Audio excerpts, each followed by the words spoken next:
Bem, boa noite, meus irmãos, boa noite, minhas irmãs. Nós estamos aqui na Sociedade de Estudos Espíritas Francisco de Assis. Hoje é 18 de junho de 2025.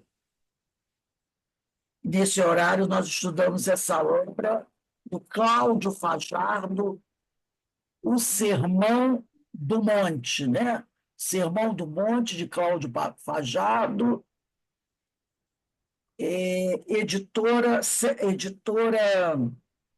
eu ver o nome da editora aqui, eu acho que é a editora Itapuã. Esse livro é da série Evangelhos. E hoje nós estamos estudando o capítulo 4, né? Que fala a verdadeira justiça. E hoje nós vamos estudar aquele item. Concilia-te depressa com o teu adversário, enquanto estás no caminho com ele, para que não aconteça que o adversário te entregue ao juiz, e o juiz te entregue ao oficial e te encerrem na prisão. Muito bom, tem muita coisa aqui para todos nós. Eu vou aproveitar só um minutinho aqui para falar com vocês, perguntar a vocês se vocês foram na Bienal. Eu fui na Bienal, né? Tinha poucas, eu tinha um stand grande, acho que é no Pavilhão 4, com várias editoras juntas, né? Muitas as editoras se juntaram, todas elas, e tinha o do MAP, que é Movimento de Amor ao Próximo, e tinha da Casa dos Espíritos, do Robson Pinheiro. Não achei assim, achei poucos livros espíritas de estudos. Tinha aquelas tradicionais, né, obras de Divaldo, não achei nos bastidores da obsessão, que a gente vai estudar, pouca coisa de Ivone Pereira, e a maioria romances, e algumas misturadas que depois, qualquer hora dessa, a gente começa a conversar. Mas achei, ou melhor, procurei e não encontrei nada profundo sobre Jesus. Material de estudo profundo sobre Jesus nas livrarias espíritas, eu não encontrei nada.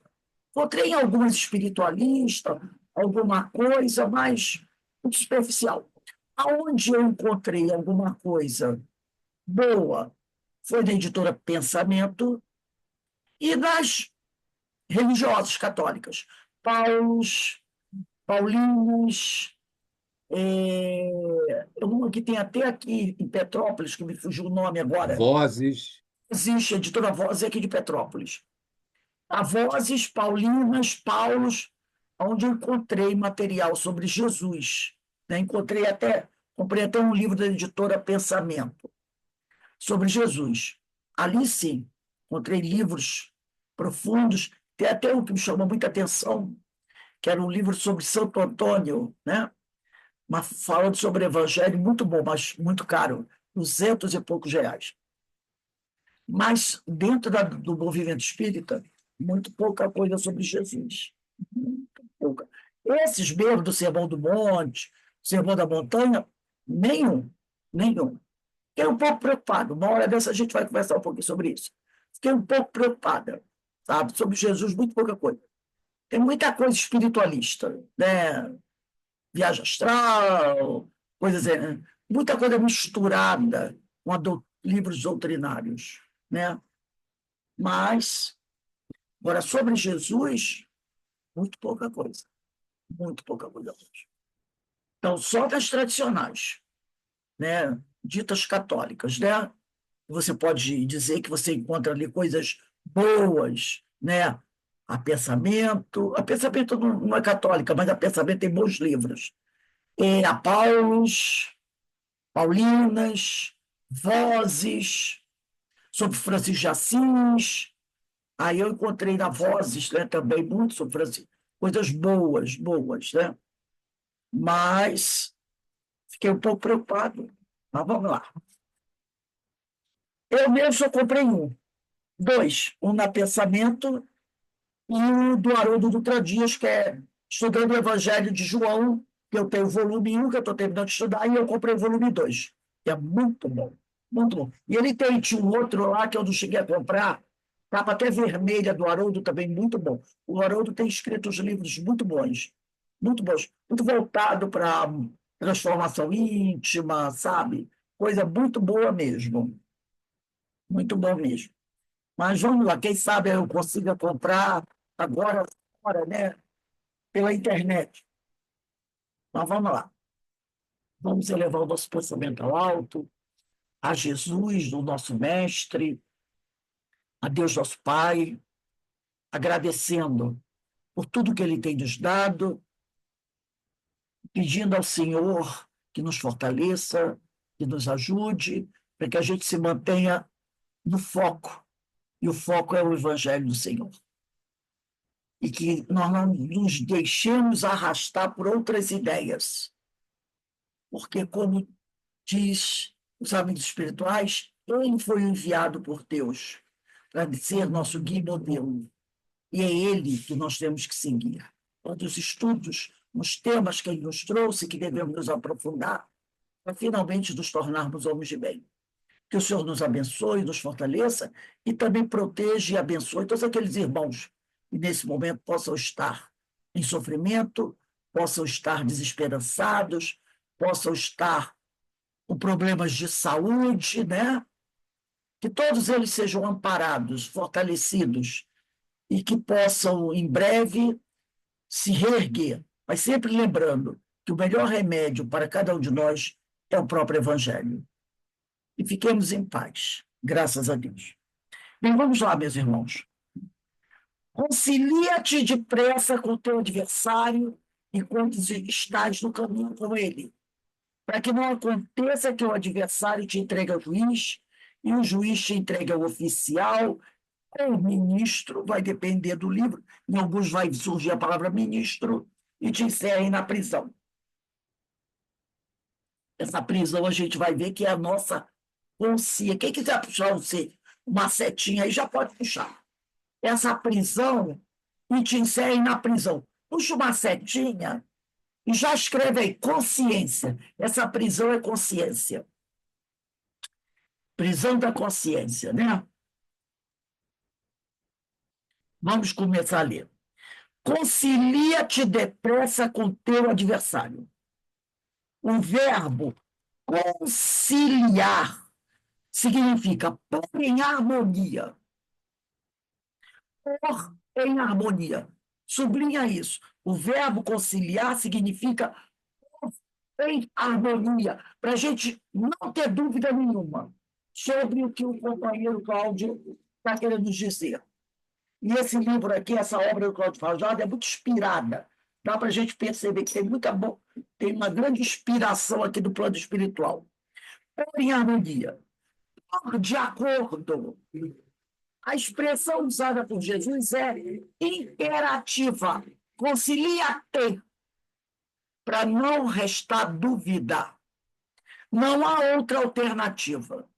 É harmonizar, entrar em acordo, ou ainda tornarem-se ao mesmo objetivo. A gente está vendo isso agora. Olha aí essas guerras. O que é isso? Falta de conciliação. Quando um chama para conversar, o outro não quer. Quando o outro chama para conversar, o primeiro não quer. Não é assim? Falta de conciliação. Não, não há outra alternativa. É harmonizar, entrar em acordo, ou ainda, unirem-se ao mesmo objetivo. O pronome ter, concilia-te, tem um pronome ter aí, define de quem deve partir a ação, isto é, por estar na segunda pessoa. Se eu não me engano, é o pronome oblíquo, não é? Te, ti, conti. Então, o pronome ter é da segunda pessoa. Então, concilia-te. Está falando de quem? Para nós. Para nós. E não está falando para os outros, está falando para nós. Concilia-te. Poderíamos dizer, Substitui, concilia tu. Se lia você, vamos dizer assim, né? Então,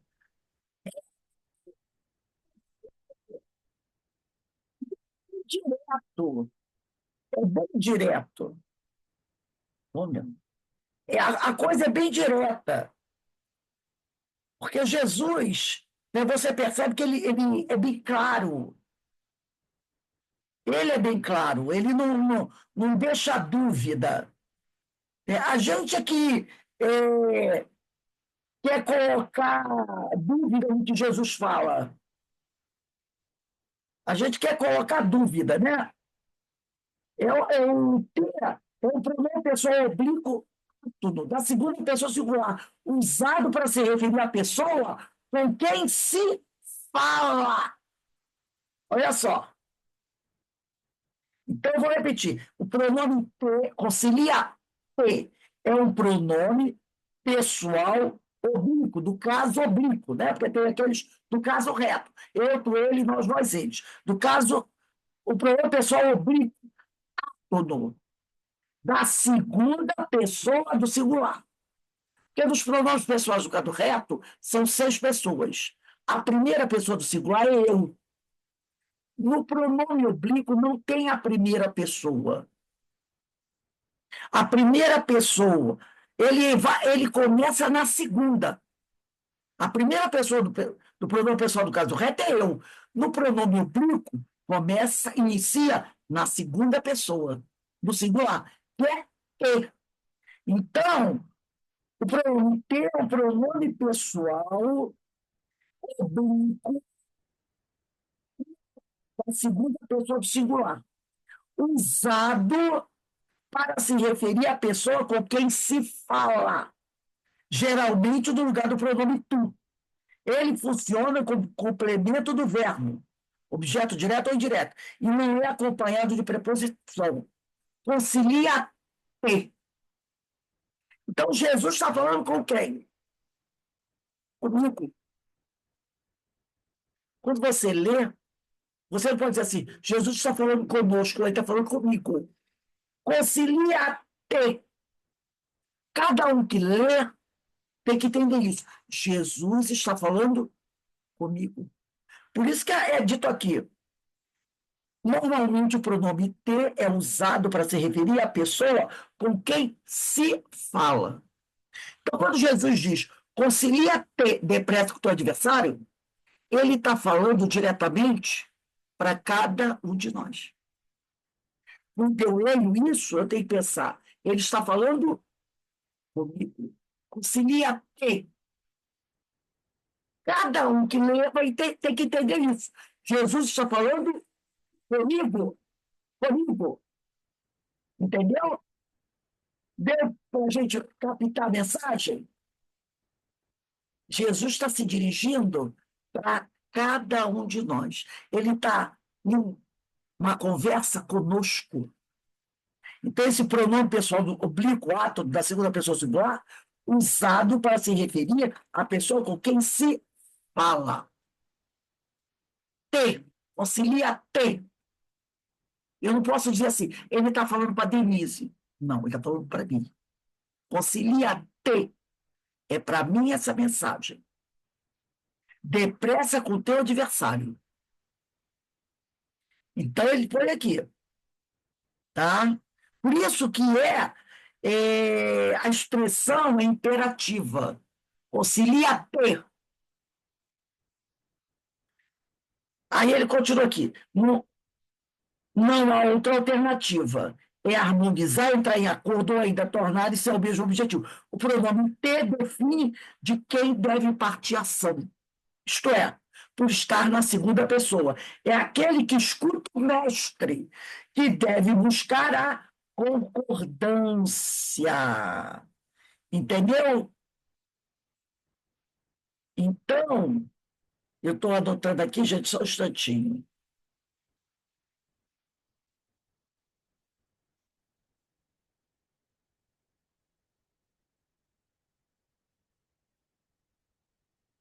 Fazer minhas anotações.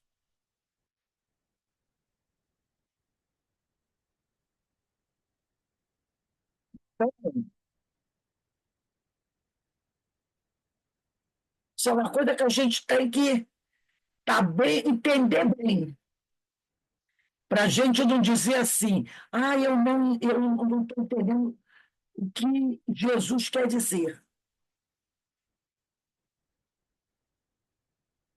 Eu vou até, só um instantinho, gente, que eu fico fazendo as anotações aqui rapidinhas, para gente. Isso. Então, a gente tem que estar. É aquela, como diz o outro, né? É aquela conversa direta, direta, de Jesus para nós. Jesus falando diretamente conosco, concilia-te, para não restar nenhum tipo de dúvida. Que a pessoa pode dizer assim, eu não estou entendendo o que Jesus está querendo dizer. Então, agora você não tem mais dúvida. O pronome T define de quem deve Ô, pagar. Rose, como na brincadeira ou no popular, é um papo reto. Jesus está te dizendo direto, ó, é contigo. É contigo, é isso aí, é contigo. Não adianta olhar para o lado, não. Tá tipo assim, procurando. É contigo mesmo. Então, aqui, né? E aquele que escuta, o mestre, que deve buscar concordância.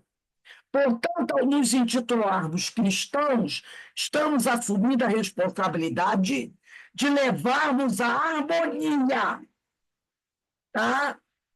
De levar a harmonia onde quer que estejamos, vindo daquele que é Ô, espírito. Rose, só uma observação rápida. A gente está vendo tanto cristão que não está levando a harmonia, né? Que a gente vê aí cristão com bandeira de Israel, coisas desse tipo, né? Então, poxa, que harmonia você quer? Você quer representar Jesus e querendo a guerra, com aos- levantando, panfletando a bandeira de Israel? Então é um cristianismo, é um cristão meio perdido, né? Se fosse só para levantar a bandeira de Israel, tudo bem, é uma bandeira respeitável, mas é balançar a bandeira com a intenção de chamar para a guerra, de apoiar a guerra. Esse que é o problema, né? Toda vez que você levanta uma bandeira, seja ela qual for, mesmo a do Irã, aí vou levantar a do Irã para quê? Para pedir, querendo que o Irã jogue uma bomba lá em Israel.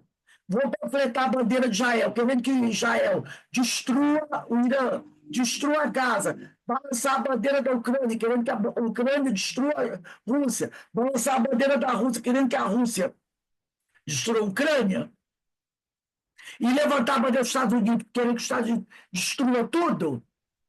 Isso não é ser cristão, né? Isso não é ser cristão. Afinal, devemos amar-nos uns aos outros. Então, ele diz aqui, vindo daquele que é espírito puro, a expressão concilia-te não quer dizer da concordância simplesmente política, na qual somos doutores, mas concordância de almas, geradas pela vivência da abnegação e do sacrifício de nossos interesses particulares. Eu sei que é difícil para a gente. É um pouco difícil para a gente, às vezes, né? Dizer que aquele que está matando o outro é nosso irmão, que eu tenho que orar por ele, principalmente por ele, pelo agressor, que é aquela coisa. Nós temos que rezar mais pelo agressor do que pelo agredido. E para a gente, no nosso grau evolutivo, é difícil, eu digo isso. Eu tenho essa dificuldade também, como muita gente. Rezar pelo agressor é difícil, mas precisamos, porque o agressor é o mais doente, é o mais desequilibrado, é o mais sofredor. Então, se você tivesse que escolher, que é como nos ensina a Ivone Pereira, e Jesus também, e vários outros, quando eu falo Ivone, porque a gente estuda o livro Recordação da Habilidade, ela diz, é preciso rezar lá, no estudo que a gente está falando, né? O capítulo Complexo Obsessão, que é o último se eu não me engano, é o último capítulo do livro, o Complexo de Obsessão, do livro Recordações da Mediunidade. Ela diz: é preciso orar pelo ofensor e pelo ofendido, e principalmente pelo ofensor. Porque o ofensor, não, como diz Jesus, Pai, perdoa-lhes, porque eles não sabem o que fazem. Não sabem o que fazem. Então, vamos rezar pelos obsessores mais cruéis, pelos seres mais cruéis. Precisam muito de oração. E é isso que a gente tem que colocar na nossa cabeça, né? Que a gente tem essa dificuldade, tem essa dificuldade. Normalmente a gente quer cair para o lado do ofendido, do agredido. Mas quem mais necessita é o agressor. É o agressor. É o agressor do momento. Assim. E é difícil para a gente. É difícil. Mas a gente tem que compreender isso. E aqui, voltando ao nosso livro, Segredo das Bem-aventuranças, né? Do nosso amigo José Lázaro Boberg, eu adoro esse livro, ele nos apoia nesse estudo. Ele vai dizer assim, e é muito interessante o que ele vai dizer. Ele diz assim: a advertência do mestre, e a advertência é essa: concilia-te depressa com o teu adversário. A advertência do mestre é fundamentalmente consoladora para a consciência individual. Por isso que ele está falando comigo, concilia-te, pronome oblíquo, segunda pessoa singular, para ser usado com a pessoa com que se fala. Por isso que ele diz aqui, a advertência do mestre.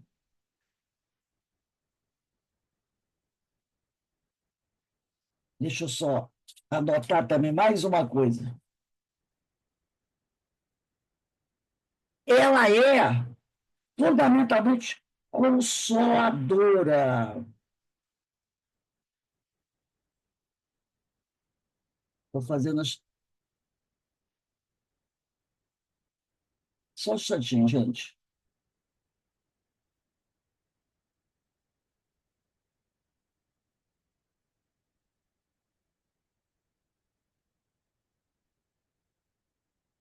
Eu, é um monte de coisa para anotar. E aí, pronto. A advertência do mestre é fundamentalmente consoladora é a consciência individual. É a prova de que ele está falando comigo. Ao recomendar Jesus que nos conciliemos com o adversário, está nos ensinando que façamos a nossa parte. Procuremos corrigir-nos o quanto for possível com relação aos equívocos, evitando os melhores esforços no sentido de demonstrar boa vontade para com o ofensor, procurando agir com bondade e compreensão. Se o adversário ainda não tem condições de compreender por falta de maturidade espiritual, a nossa ação conciliadora, lembremos-nos de que em outras épocas agimos também assim, ou mesmo em piores condições. Se eu não me engano, teve uma pessoa que semana passada perguntou sobre isso. E se o outro não aceitar? Está aqui a resposta. A resposta está aqui. Cada um encontra-se em estágio diferente de entendimento. Se o adversário age com perversidade, certamente está doente e dementado, mas hoje ou amanhã encontrará o equilíbrio da cura. Pode ocorrer que, mesmo trabalhando para a conciliação, encontremos um adversário ainda distante da compreensão, desprezando os nossos objetivos nobres.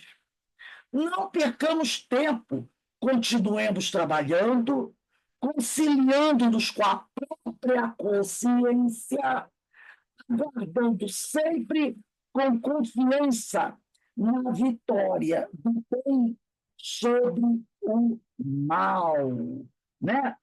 Na vitória do bem sobre o mal. Então, essa é a nossa parte a ser feita. Essa é a nossa parte a ser feita. Nós não temos que não precisamos ficar, né, preocupados com que o outro não aceitou me pedir desculpa. Não tenho que me preocupar com isso. Eu não tenho que me preocupar com isso. Se ele não aceitou, talvez ele não esteja pronto. Esteja pronto. Eu respeito. Eu respeito. Vamos voltar aqui ao Sermão do Monte.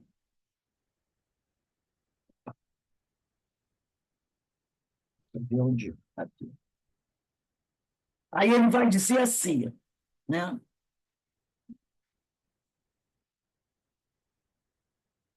Ele diz, por isso que...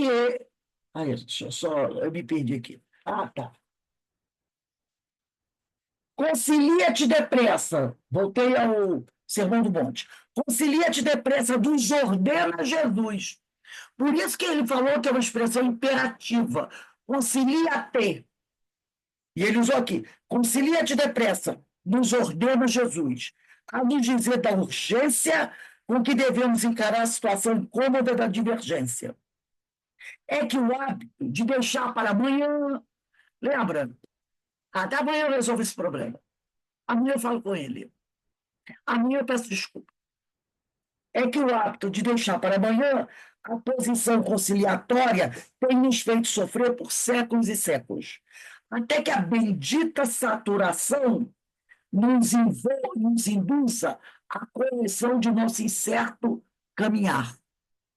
Partindo da incontestável paternidade divina, sabemos não existir adversário no sentido real desse termo, mas irmãos a nos auxiliar na elaboração da nossa própria evolução. Percebeu o que ele quis dizer aqui? Se eu partir, né, da incontestável paternidade divina, eu tenho que chegar à conclusão que aquele que está entrando em choque comigo não é meu adversário. Ele não é meu adversário, no sentido real desse termo. Mas é um irmão que está me ajudando na elaboração da minha própria evolução. Por isso que o pessoal diz assim, o inimigo não é inimigo, é um amigo.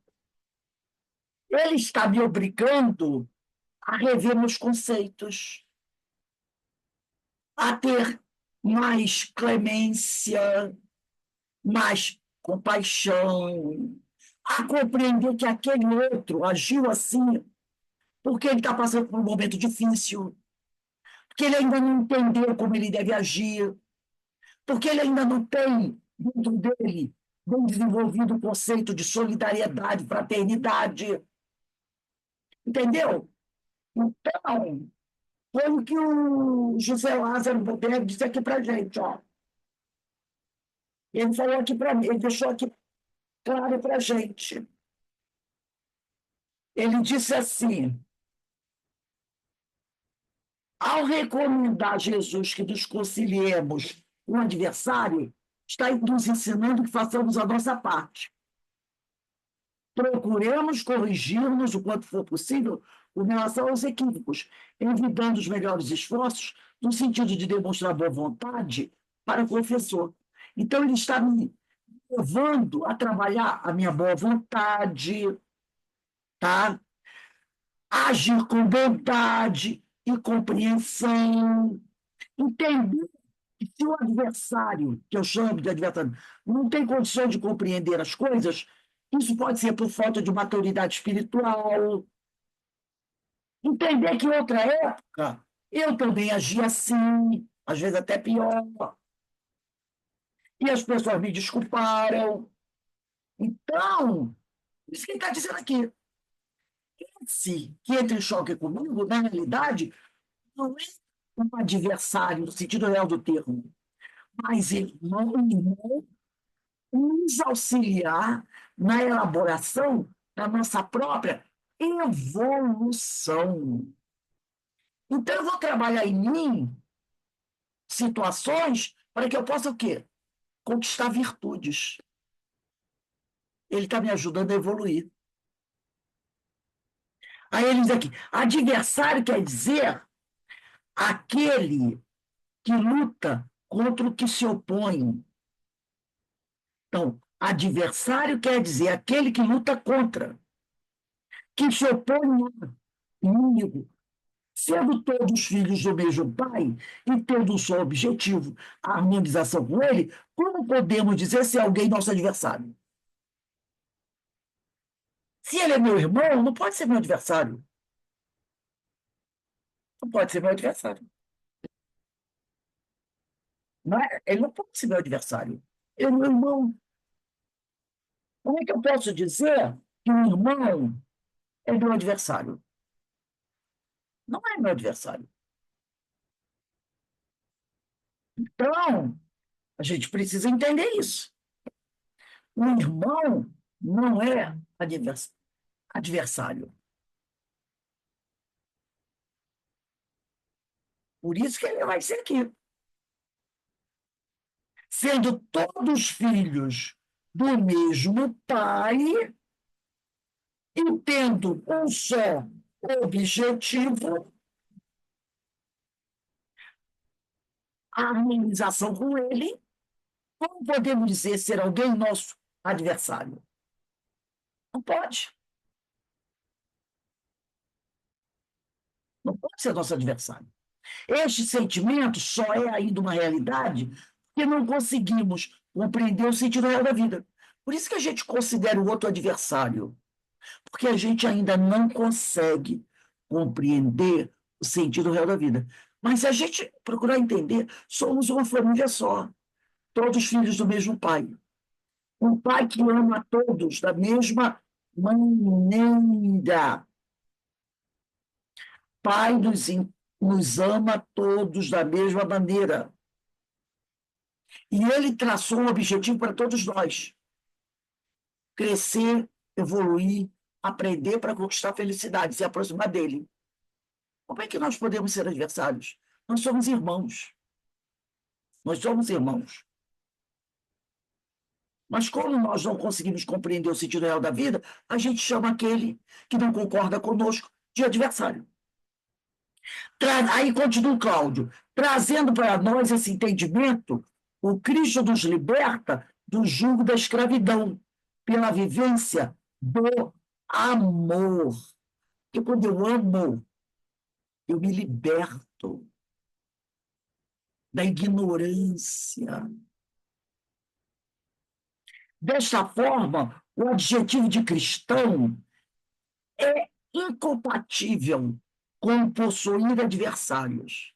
Aquele que se diz cristão não pode ter adversários. Ele tem irmãos que às vezes estão passando por situações difíceis. Às vezes tem irmãos imaturos espiritualmente, que ainda não compreendem a vontade do Pai, ainda não conseguem, por não compreender, não conseguem fazer. Agem de forma violenta, mas na verdade estão agindo contra si mesmos. Porque quando eu aponto uma faca para o meu irmão, é como se eu estou apontando a faca para mim mesmo. Porque toda pedra que eu lanço vai voltar sobre mim. E aquele irmão não entende isso. Ele não consegue entender esse ponto. E aí ele comete esses atos que vão levá-lo à destruição, vão levá-lo à dor, muita dor. Vai sofrer no final mais do que todo mundo, e é ele que vai sofrer mais do que todo mundo. Então, ele diz aqui, desta forma, o adjetivo cristão é incompatível com possuir adversários. Por isso que ele, o Jesus, o libertador por excelência, diz-nos: concilia-te depressa com o teu adversário. Então, Jesus está chamando a nossa atenção. Meu filho, concilia-te depressa com o teu adversário, porque senão vai ser ruim para você, muito ruim para você. E como eu te amo muito, eu não quero que você sofra. Eu não quero que você sofra. Agora eu vou voltar no livro O Segredo das Bem-aventuranças, quando José Lázaro vai aprofundar isso de uma forma muito interessante. Gente, preste atenção. Ele diz assim: mas por que a recomendação de conciliar-te depressa com seu adversário? Porque o quanto antes entrarmos em harmonia com os que nós chamamos inimigos, mais rápido estaremos livres de pensamentos negativos. Porque se eu tenho adversário, o que eu penso? Eu quero que ele se exploda. Eu quero que ele se dane. Eu quero ver ele pelas costas. Eu quero ver ele sofrendo. Não é assim? Quando eu tenho adversário e eu tenho sentimento de raiva por alguém, eu digo assim: ai meu Deus, eu quero que ele hoje amanheça e ganhe e receba um ramo de flores. É assim que a gente pensa quando a gente tem adversário? Não, não. Então, o que ele está dizendo? Jesus nos pede para entrarmos em harmonia com os inimigos o mais rápido possível, para estarmos livres de pensamentos negativos, que, em última análise, só fazem mal a nós mesmos. Porque quando eu penso assim, eu quero que ele se dane e põe todo aquele sentimento da palavra, eu estou liberando isso do astral. E esse meu pensamento negativo vai vibrar.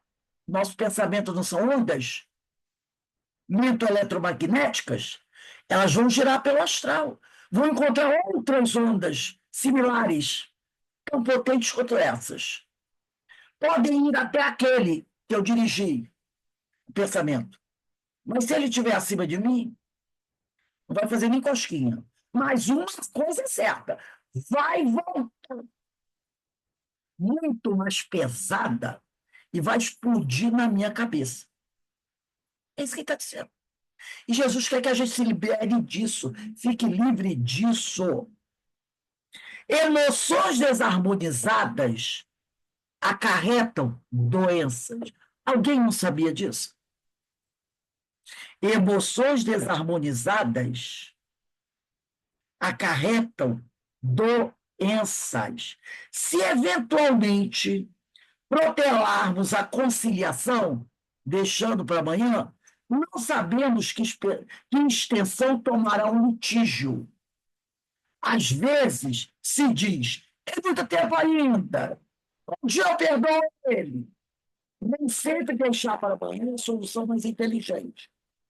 Quantos problemas podem ser evitados? E que, se não resolvidos de imediato, trarão estragos maiores? É uma pergunta. É preciso corrigir o erro o mais depressa possível.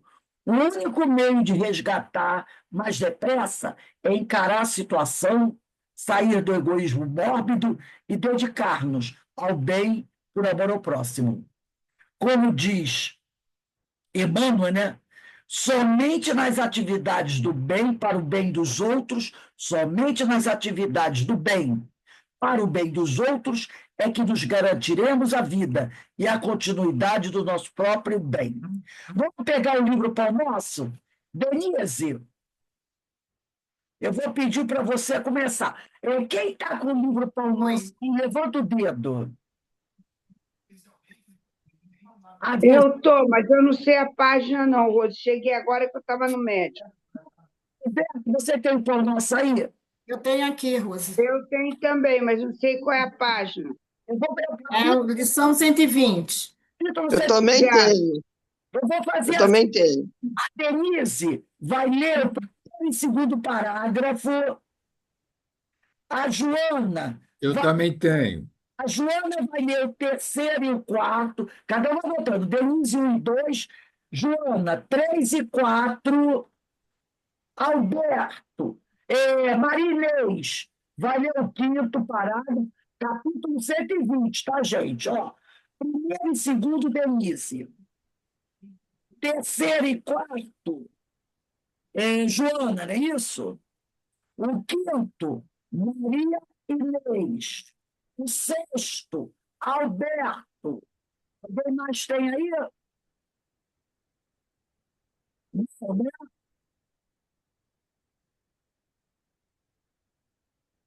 Cris, não tem, né? Não Eu sei. tenho, Rose. Esse é o último. Esse é o último. Capítulo 7. Não, eu não tenho, não. Eu não tenho aqui, não. Não sei, Cris, eu não falei, você falei. Foi Márcia que disse que tem, né? Márcia, último. Capítulo 120. Conciliação. Eu vou pedir para vocês lerem alto e devagar. Eu vou ler só a abertura. O livro é esse aqui. É o nosso, de Emmanuel e Chico Xavier. Abertura. Concilia-te depressa com teu adversário enquanto estás no caminho com ele, para que não aconteça que o adversário te entregue ao juiz e o juiz te entregue ao oficial de justiça e te encerrem na prisão. Jesus. Mateus capítulo 5, versículo 25. Denise. Muitas almas enobrecidas, após receberem a exortação desta passagem, sofrem intimamente por esbarrarem com a dureza do adversário de ontem, inacessível a qualquer conciliação. A advertência do mestre, no entanto, é fundamentalmente consoladora para a consciência individual. Assevera a palavra do Senhor. Concilia-te, o que equivale dizer, faze de tua parte. Corrige quanto for possível, relativamente aos erros do passado.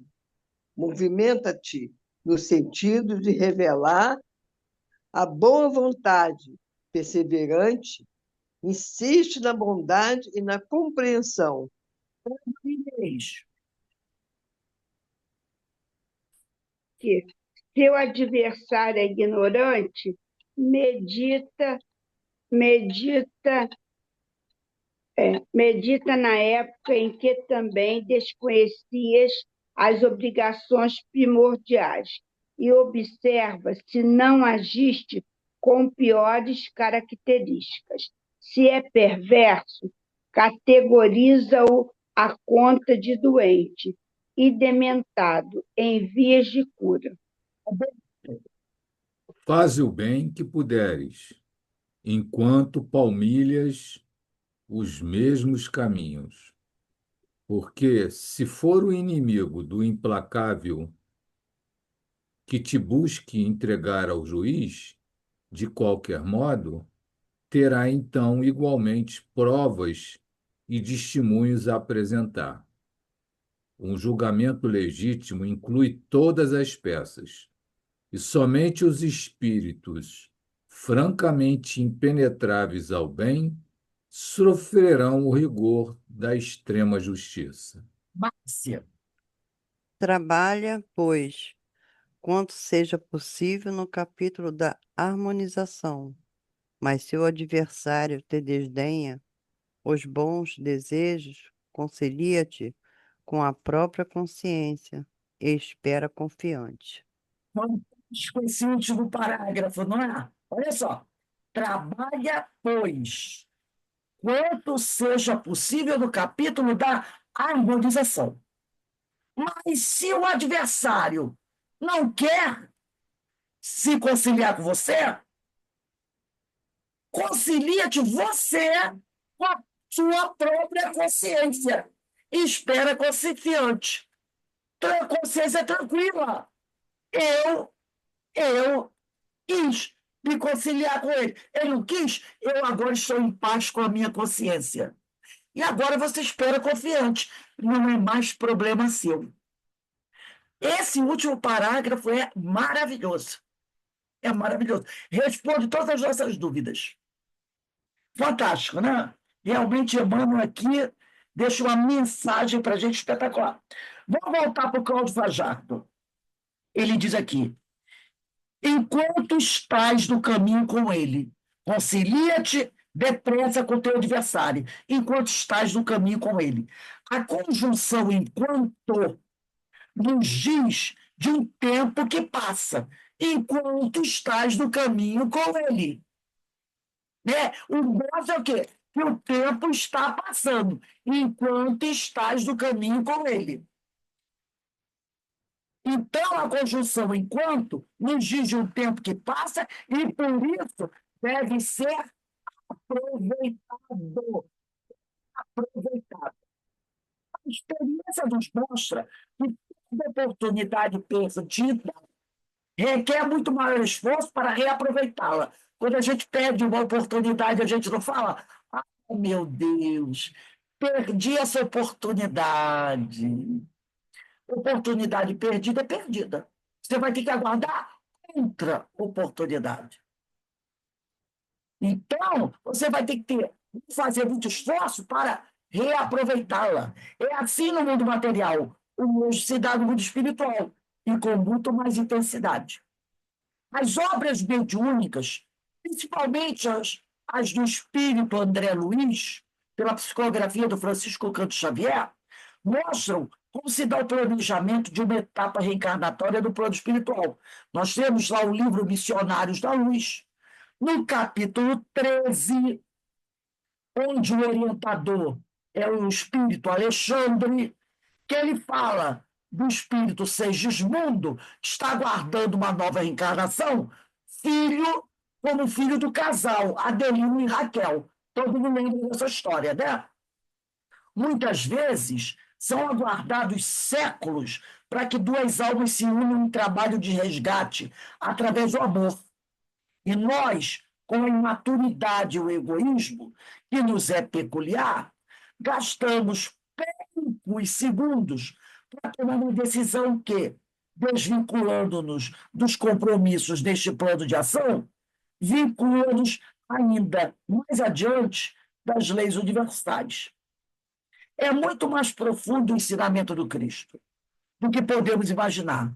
Concilia-te depressa com o teu adversário enquanto estás no caminho com ele. Então, olha o que ele diz aqui. Muitas vezes são aguardados séculos, até milênios, né? Para que duas almas se unam em trabalho de resgate através do amor. Na sexta-feira, do livro, estudando no livro, conversando com os espíritos na reunião mediúnica, nós vamos estudar, se eu não me engano, o capítulo 23. Vou dar só um spoilerzinho. Capítulo 23.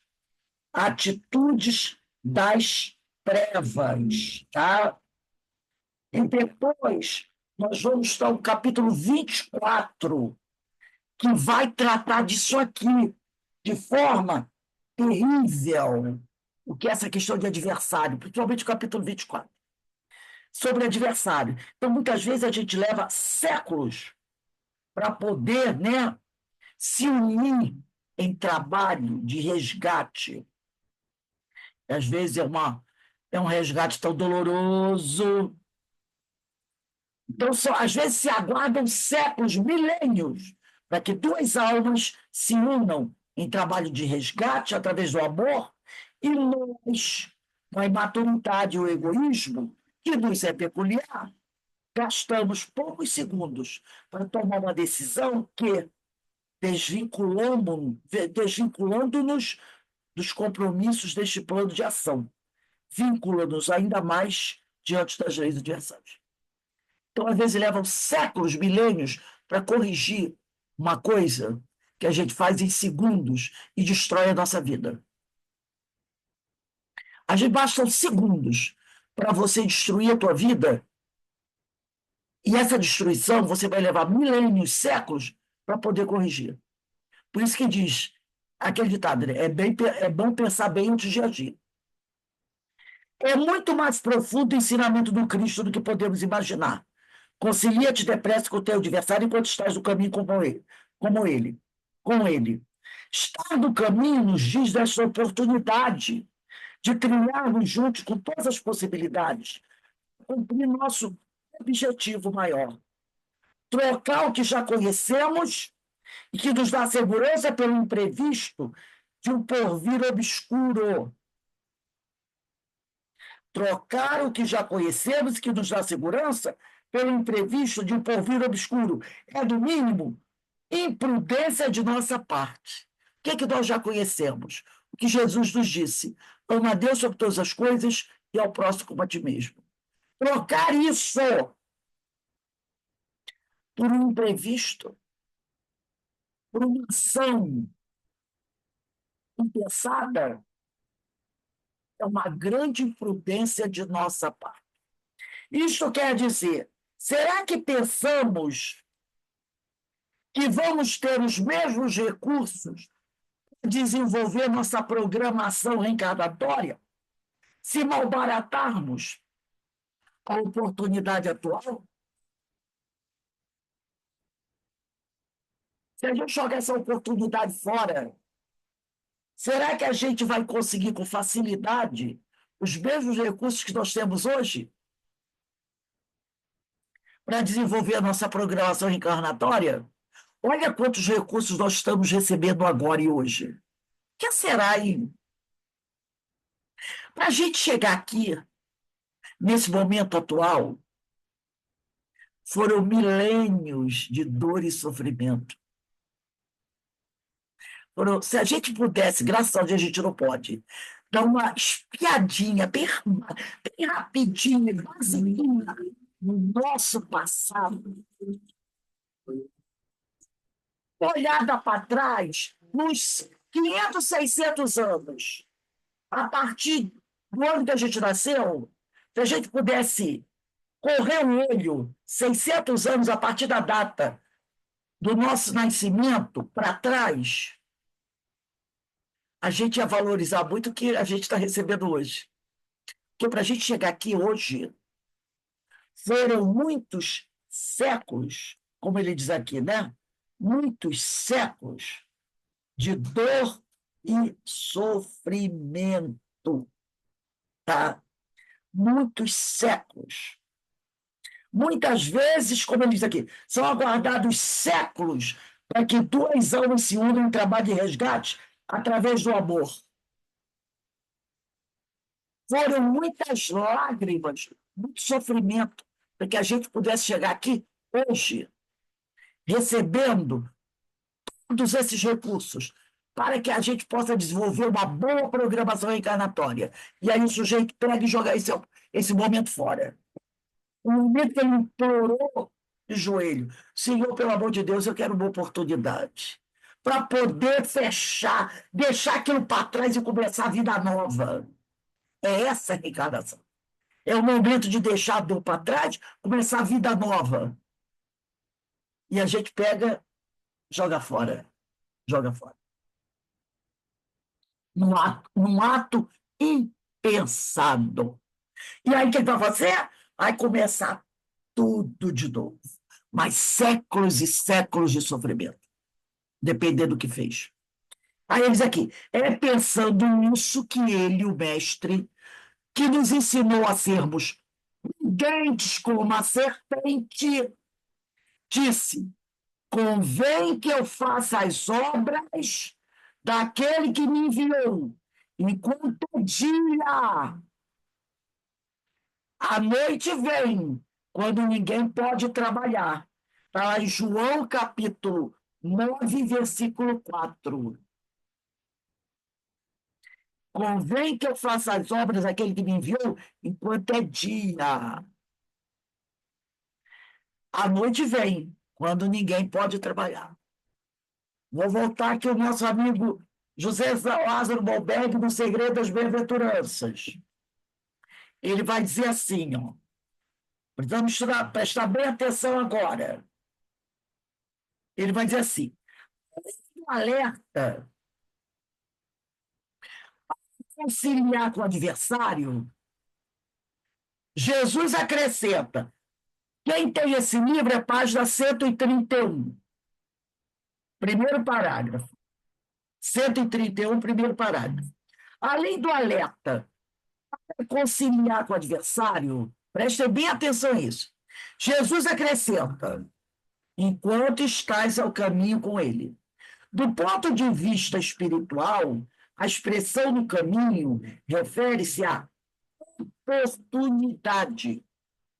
Enquanto temos tempo de resgatar os nossos equívocos na presente reencarnação na Terra, junto com ele.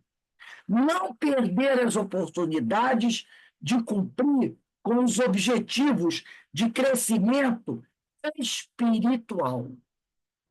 Não percamos, pois, tempo. Não sabemos se teremos as mesmas oportunidades e as mesmas condições que temos hoje, no futuro, de conciliação. Normalmente, né, é muito mais difícil. Vamos voltar para o nosso irmão Cláudio Fajardo, no livro Sermão do Monte. E continua Jesus, para que não aconteça que o adversário te entregue ao juiz. A expressão para que não aconteça nos leva a pensar na possibilidade da previdência. Então, quando ele diz para que não aconteça, significa o quê? Opa, eu posso agir de maneira a não deixar a coisa ruim acontecer. Somos colocados no cumprimento de um determinado objetivo. E, para tal, nos são dados todos os recursos, de forma que seja possível a realização do mesmo. Mas, mais comum do que possamos pensar, muitas vezes nos desviamos do caminho a seguir, apesar de todos os apelos da vida a nos indicar o roteiro mais seguro. Ora, é um filho problema que mantém unido o casal. A dificuldade de conquista do bom material nos leva a suportar determinadas situações benéficas ao crescimento espiritual.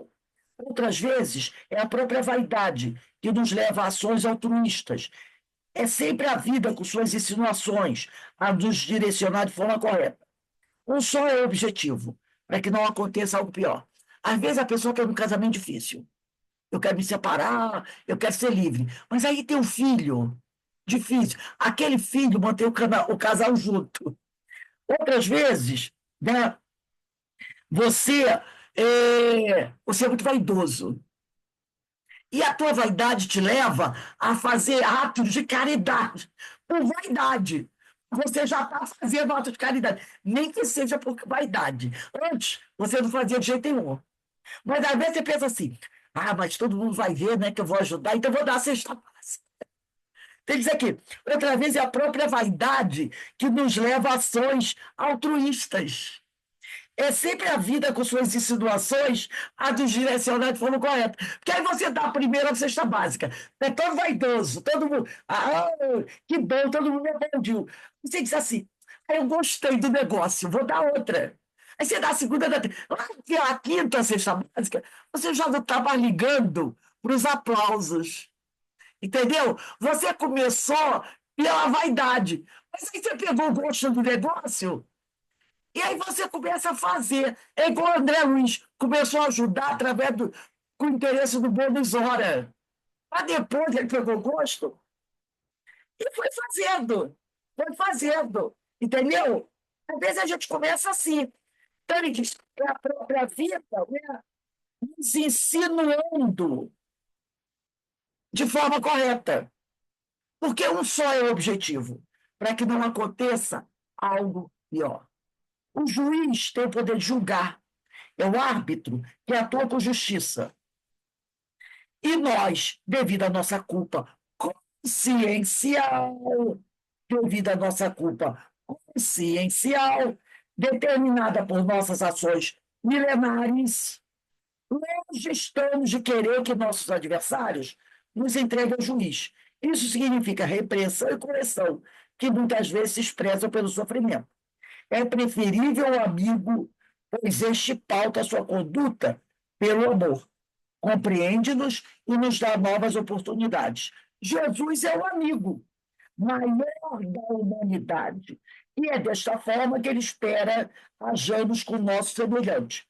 Usemos de misericórdia e transformemos os nossos adversários de hoje em amigos de sempre. E o juiz te entrega o oficial e te encerrem na prisão. A justiça do mundo tem sua forma de atuar. Tribunal, prisão, essas coisas. Se o juiz é o árbitro, há um oficial que atua diretamente no cumprimento das ordens no sentido de levar o culpado à pena merecida. No plano da nossa evolução espiritual, o andamento é o mesmo. Há um juiz, que é a nossa própria consciência, onde está gravada a lei de Deus, questão 621 do Livro dos Espíritos. Onde está gravada a lei de Deus com toda a sua clareza. Jesus disse: não julgueis, mostrando-nos a inoportunidade, né? Quer dizer, a inoportunidade de julgar o outro. Então, Jesus quis nos mostrar o seguinte: não julguem o outro. Com a força com que você julgar, você será julgado. Mas por ser Deus em nós, a consciência, que a consciência é como Deus em nós, porque na nossa consciência está a lei divina. Habita-nos com toda a segurança. Com a força com que você julgar, será julgado. Nos diz a nossa consciência. O mecanismo de atuação é o seguinte: quando infringimos a lei divina, o juiz consciência reconhece instantaneamente o erro, por agirmos em discrepância, quer dizer, em desacordo com o nosso eu maior, que é a centelha divina, que é em nós. Automaticamente é eleito o oficial, que vai ser o responsável por fazer cumprir a lei em nossa intimidade. Este oficial, muitas vezes, é conhecido como casamento provação, mediunidade desequilibrada, ou muitas outras formas que a misericórdia divina tem de fazer despertar em nós a necessidade da prática do bem. Enquanto não nos desvincularmos do erro, estaremos encerrados na prisão, escravos das nossas próprias viciações. Seria interessante a gente envolver esse parágrafo, muito importante. Agora vamos desenvolver esse parágrafo mais ainda com o nosso amigo Cláudio José Lázaro, no livro O Segredo das Bem-aventuranças. Ele diz assim, quem tem o livro é página 131. Ele vai dizer assim, lá no segundo parágrafo: nada fica esquecido. Mesmo, é na quinta linha do segundo parágrafo. Nada fica esquecido. Mesmo que se retarde o despertar diante disso aqui.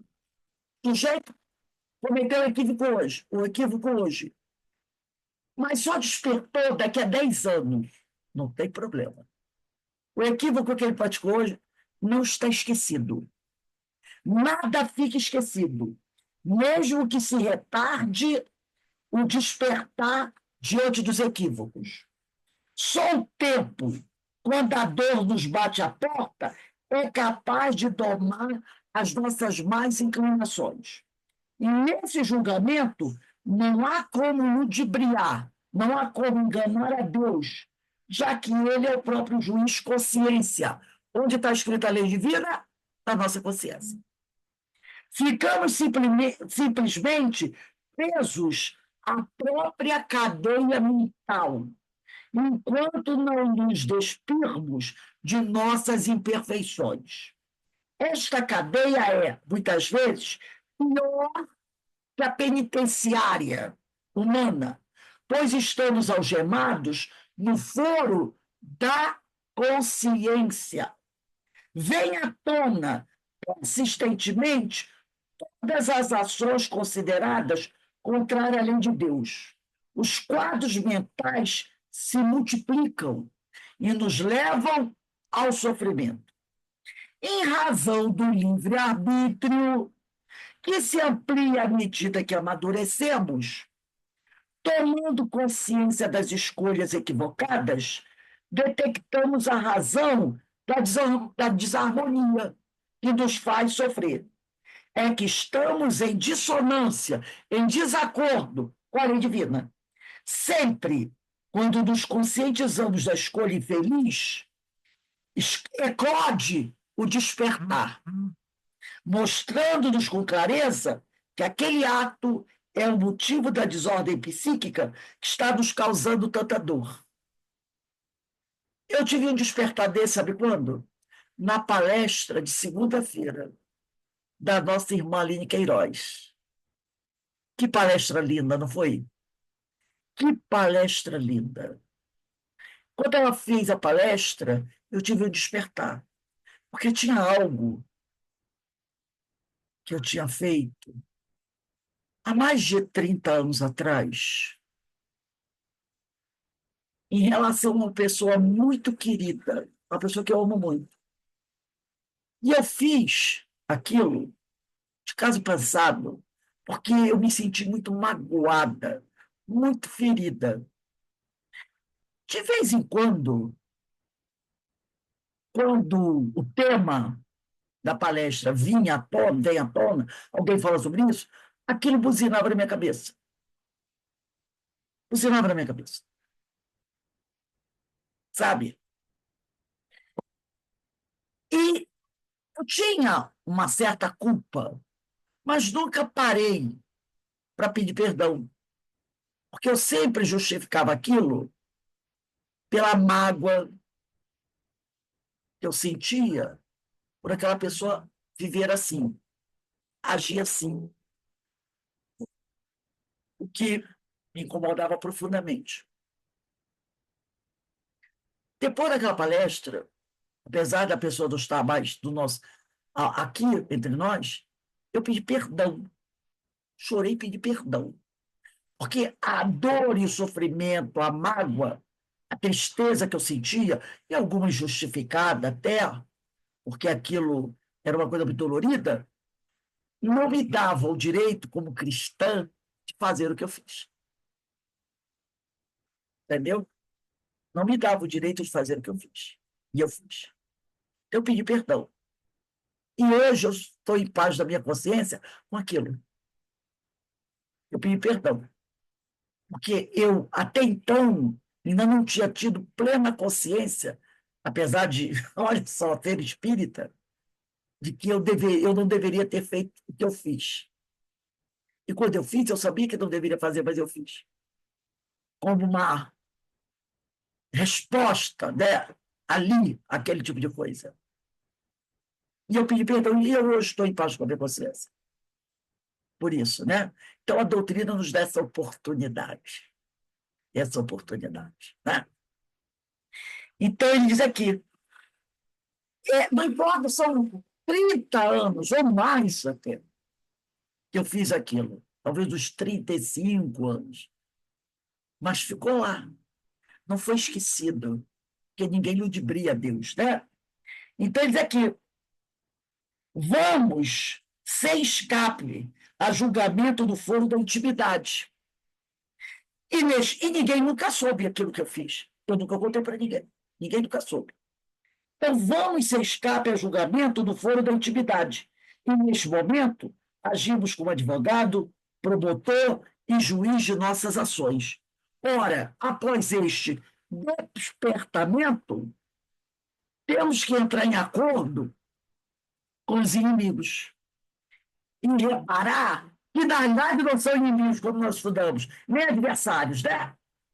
São nossos irmãos. E reparar as escolhas infelizes que, por ignorância, houvermos cometido. Então, eu achei fantástico o que ele disse aqui, né? Em razão do livre-arbítrio que se amplia à medida que amadurecemos, tomando consciência das escolhas equivocadas, detectamos a razão da desarmonia que nos faz sofrer. É que estamos em dissonância com a lei divina. Sempre, quando nos conscientizamos da escolha infeliz, eclode o despertar. Quando você se conscientiza da escolha errada que você fez, eclode o despertar, mostrando-nos com clareza que aquele ato que nós cometemos é o motivo da desordem psíquica que nos está causando tanta dor. Vamos, sem escape, não tem como fugir, a julgamento no foro da intimidade, da nossa consciência. E, neste momento, nós, da nossa consciência, agimos como advogado, promotor e juiz de nossas ações. Ora, após este despertamento, temos que entrar em acordo com os inimigos, que não são inimigos, nem adversários, porque somos todos irmãos, e reparar as escolhas infelizes que, por ignorância, houvermos cometido. Não sendo os erros corrigidos, ficamos algemados no limbo da alma até que tudo seja extirpado. Olha que explicação maravilhosa que ele nos dá, né? E aí, voltando ao Cláudio Fajardo, para encerrarmos a aula de hoje, ele diz: convém que eu faça as obras daquele que me enviou. Convém que eu faça as obras daquele que me enviou.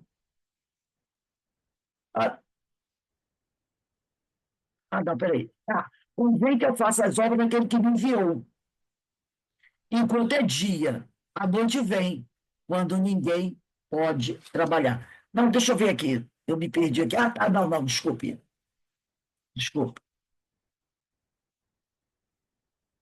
Espera aí um instantinho. É que é tanta coisa que a Não gente... esqueçamos.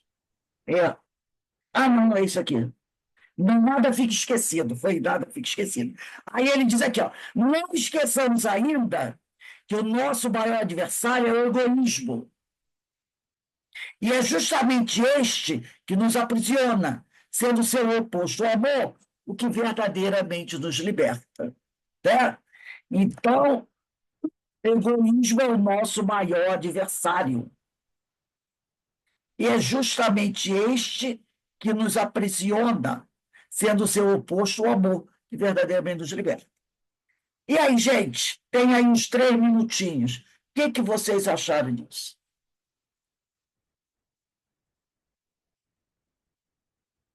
Denise, o que você pode nos falar aí sobre isso?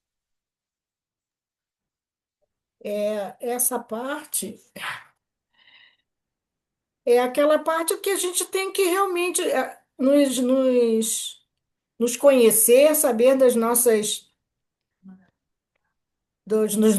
erros, dos nossos equívocos e procurar nos melhorarmos, né, Rose?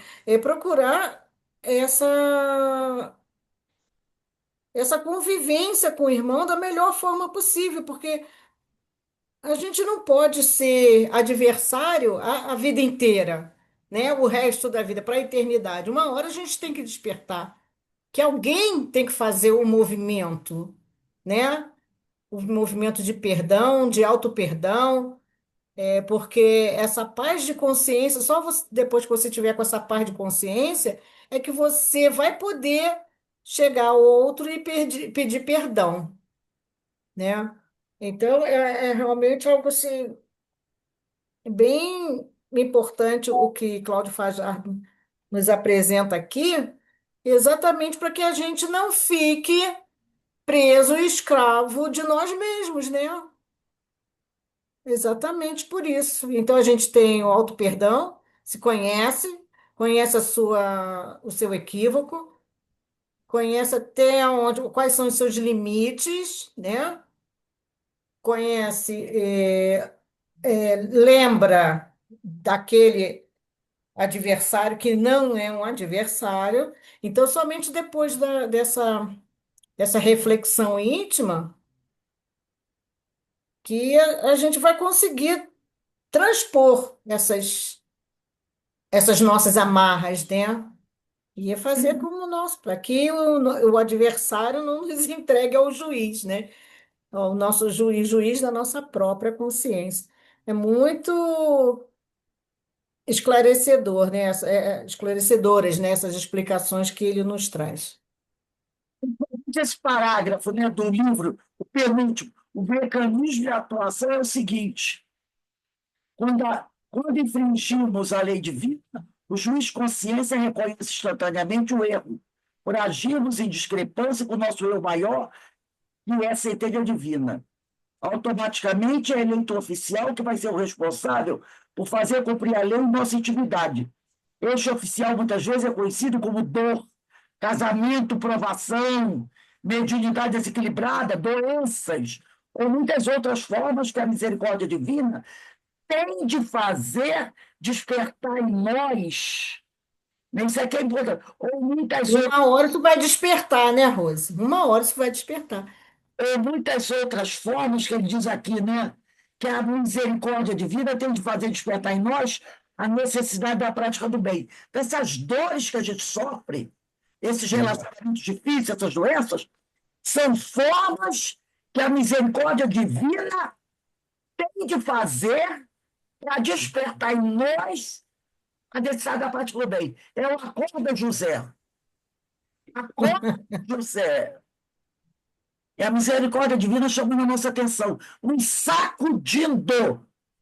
E enquanto não nos desvincularmos do erro, estaremos encerrados na prisão, que é a nossa consciência, escravos das nossas próprias viciações. É um espetáculo esse parágrafo. Espetáculo esse parágrafo. É para a gente ler todo dia esse parágrafo. É uma aula, é uma coisa espetacular. Precisamos estudar Jesus. Tem muita gente dizendo, e eu ouvi essa semana isso, eu não vou estudar muito Jesus, não. Eu quero estudar outra coisa, mediunidade, ciência, vou dar ênfase a isso. Vou estudar Jesus de lado. Precisamos estudar Jesus. Colocar isso. Os outros estudos são importantes, são.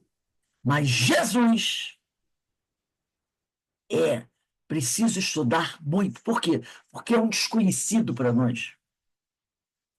A gente lê, entendeu? Lê, sabe? A versículo tal, isso aqui. Quantas vezes a gente já leu isso aqui?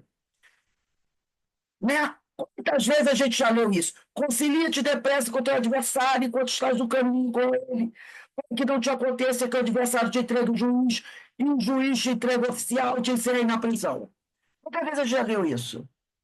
Inúmeras vezes. Só que agora a gente está mergulhando nisso. A gente está estudando frase por frase, palavra por palavra, nome por pronome, junção por conjunção, para poder entender o que Jesus diz para nós, que não é disse, está dizendo hoje para nós.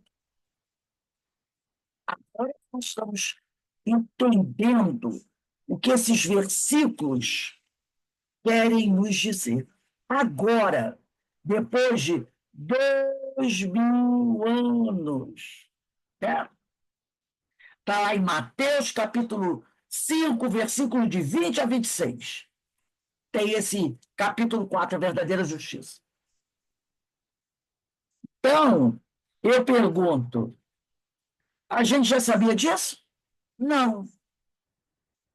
Então, a gente tem que estudar Jesus? Sim. Vamos estudar Jesus. Porque se nós estudarmos Jesus, não adianta estudar mediunidade, ciência espírita, filosofia, não vai adiantar nada. Então, a gente tem que mergulhar em Jesus. Daí que eu falo para vocês, e falo para mim, o quanto é importante o estudo do Sermão do Monte. Por isso a gente vai entender aquela frase de Gandhi. Se todos os livros religiosos desaparecessem da face da terra e só sobrasse o Sermão da Montanha, nada teria sido perdido. Nada teria sido perdido. Agora estou entendendo por que ele falou isso. Porque só o estudo de hoje já nos livrou de séculos de dor e sofrimento, se a gente seguir. Só o de hoje. E a leitura de Emmanuel, né, do livro Pão Doce, capítulo 120. Né? O finalzinho aqui, de Emmanuel. Trabalha, pois, quanto seja possível, no capítulo da harmonização. Mas se o adversário te desdenha os bons desejos, concilia-te com a própria consciência e espera confiante. Que estudo, né, gente? Cláudio Fajardo, Emmanuel, Jesus, José Lázaro Boberg, Que maravilha. E Fala, Alberto. o Cláudio Fajardo, ele é assim, ele vai esmiuçando, vai desenvolvendo o pensamento, né, passo a passo, e nos leva, né, a ter o entendimento, né? Exatamente. E Até aí já está dentro do planejamento futuro, porque ainda falta muito, o exatamente livro seguinte do Fajardo, que é o Sermão Profético, né? o sermão profético. E depois vem o sermão do cenáculo, né? São 3 livros de sermão: sermão profético e sermão do cenáculo. Mas, se Deus quiser, a gente vai chegar lá. A gente vai devagarzinho para poder aproveitar todos os momentos, né? Todas as frases, todas as expressões. Mas, se Deus quiser, nós vamos chegar lá. Vamos estudar os 3 sermões. Espetáculo, que coisa linda, né? É o nosso Foi mestre. maravilhoso mesmo, Rose. Nosso mestre. Olha, foi serve para infiltrar, sabe? Como uma peneira que nós vamos tentando cada dia peneirar mais, mais. E como você falou, aquela palestra da nossa amiga tocou-nos muito, muito, muito. Foi maravilhosa e serviu muito, muito de ensinamento em muitos setores de nossa vida. Eu também fiquei muito mexida. Gente, semana que vem, dia 25, a gente vai começar aqui. Bota aí, 25/6/25. Em verdade te digo que de maneira nenhuma sairás dali. Eu já vou dar um spoilerzinho. O dali é a prisão da consciência. Em verdade te digo que de nenhuma maneira sairás dali enquanto não pagares o último ceitil. Não é ameaça, é a lei. É a lei. Então, dali é a prisão da consciência, né? Que a prisão é a nossa consciência. Então, meus irmãos, estamos encerrando aqui esse nosso estudo, que é uma terapia, né? Para mim, pelo menos, é uma terapia. E eu vou pedir para nosso irmão Alberto. Alberto, faz a nossa prece de encerramento, porque depois tem a nossa irradiação para os nossos irmãos desencarnados. Neste momento em que encerramos os nossos ciclos de estudo, agradecidos estamos, Pai, pelo vosso infinito amor, que nos enviaste Jesus para nos esclarecer, para nos guiar, para nos instruir. Agradecidos, Mestre, por todos esses ensinamentos tão necessários para que possamos dar passos firmes no caminho evolutivo, para que possamos compreender a verdade e assim poder proceder de acordo com as leis de Deus. Obrigado, Mestre. E obrigado a toda essa espiritualidade que nos assiste, que nos inspira, que são os ceareiros de Jesus, que são os falangeiros de Maria, que estão sempre a nos amparar no sentido de nos incentivar, nos inspirar no bom caminho. E que possamos, então, estar atentos nesse caminho. Ao final desta prece, estejamos com os nossos corações agradecidos e que estejamos todos a caminhar com gratidão ao Pai, a Jesus e à Mãe Maria. Obrigado, meus irmãos. Muito obrigado. Desejo uma boa noite para todos, de muita luz, de muita paz, de muito amor. Que a gente possa sempre continuar aí firme e forte, seguindo as orientações do Senhor e buscando fazer essa renovação no nosso íntimo, né? Para que possamos realmente nos libertarmos dessa prisão onde ainda nos encontramos. Que Deus abençoe a todos vocês e um bom trabalho. Um bom trabalho. Boa noite a todos. Fiquem Mas com Deus. volta com os nossos estudos, as nossas palestras. Tchau, gente. Fiquem em paz, que o Senhor nos abençoe.